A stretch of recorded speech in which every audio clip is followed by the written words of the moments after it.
నెలల తరబడి America గూఢచారులు Venezuela అధ్యక్షుడు నికోలస్ మదురో ప్రతి కదలికను పర్యవేక్షిస్తున్నారు. తరువాత డిసెంబర్ ప్రారంభంలో ఆపరేషన్ అబ్సల్యూట్ రిసాల్వ్ అనే మిషన్ను ఖరారు చేశారు. ఇది నెలల తరబడి జాగ్రత్తగా ప్రణాళిక మరియు రిహార్సల్స్ జరిగింది. ఇందులో ఉన్నత యుఎస్ దళాలు తన ప్రవేశ మార్గాలను సాధన చేయడానికి మదురో యొక్క కరాకస్ కోట యొక్క ఖచ్చితమైన పూర్తి ప్రణాళిక ప్రతిరూపాన్ని సృష్టించడం జరిగింది. మిషన్ను ప్రారంభించాలని అధ్యక్షుడి నుండి ఆదేశాలు చివరికి శుక్రవారం వచ్చింది. బాంబర్లు, ఫైటర్ జెట్లు మరియు నిఘా విమానాలు సహా 150కి పైగా విమానాలు రాత్రిపూట మోహరించబడ్డాయి. ప్రారంభించడానికి ముందు యుఎస్ కరాకస్లో విద్యుత్తును నిలిపివేసింది. స్థానిక సమయం ప్రకారం తెల్లవారుజామున 2 గంటలకు కరాకస్లో పెద్ద పేలుడు వినిపించాయి. కరాకస్ చుట్టూ దాడులు మోగడంతో యుఎస్ దళాలు నగరంలోకి ప్రవేశించాయి. వారిలో యుఎస్ మిలిటరీ యొక్క టాప్ మిషన్ యూనిట్ అయిన డెల్టా ఫోర్స్ సభ్యులున్నారు.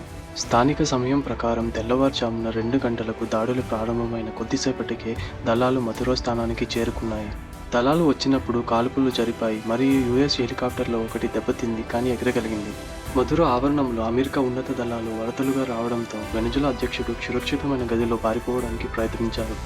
మదురో మరియు అతని భార్యను ఒక విమానంలో న్యూయార్క్కి తీసుకొచ్చారు. మదురోని యుఎస్ఏ ఇంత పకడ్బందీగా ప్లాన్ చేసి ఎందుకు పట్టుకొచ్చారు? అమెరికాలోకి మాదక ద్రవ్యాలను అక్రమంగా రవాణా చేస్తున్న ముఠాలకు మదురోనే నాయకుడని ట్రంప్ చాలా కాలంగా ఆరోపణలు గుప్పిస్తున్నారు. మదురోపై మాదక ద్రవ్యాల అక్రమ రవాణా ఆరోపణలతో 2020లో న్యూయార్క్ దక్షిణ జిల్లాలో కేసు నమోదైంది. అప్పటి నుండి ఆయన అమెరికాకు మోస్ట్ వాంటెడ్గా ఉన్నారు. ఈ నేపథ్యంలో తాజాగా మదురోని అమెరికా అదుపులోకి తీసుకుంది. Maduro Cartel of the Sons అనే డ్రగ్ ట్రాఫికింగ్ ముఠాకు నాయకత్వం వహిస్తూ అమెరికాకు పెద్ద ఎత్తున కొకైన్ను అక్రమంగా తరలిస్తున్నారని అమెరికా ఆరోపించింది. దీనిపై గతంలోనూ అమెరికా కోర్టులో కేసులు నమోదయ్యాయి. వెనిజులా నుండి అమెరికాలోకి పెరుగుతున్న అక్రమ వలస కూడా ఒక కారణం. వెనిజులాలో ప్రపంచంలోనే అతిపెద్ద చమురు నిల్వలున్నాయి. అమెరికా చమురు ప్రయోజనాలను మదురో అడ్డుకుంటున్నారని, ఇది అమెరికా ఆర్థిక ప్రయోజనాలపై ప్రభావం చూపుతుందని ట్రంప్ పేర్కొన్నారు. మదురో అరెస్ట్ ప్రపంచ రాజకీయాల్లో అమెరికా యొక్క అగ్రరాజ్యం ఆధిపత్యాన్ని మరోసారి చాటి చెప్పింది.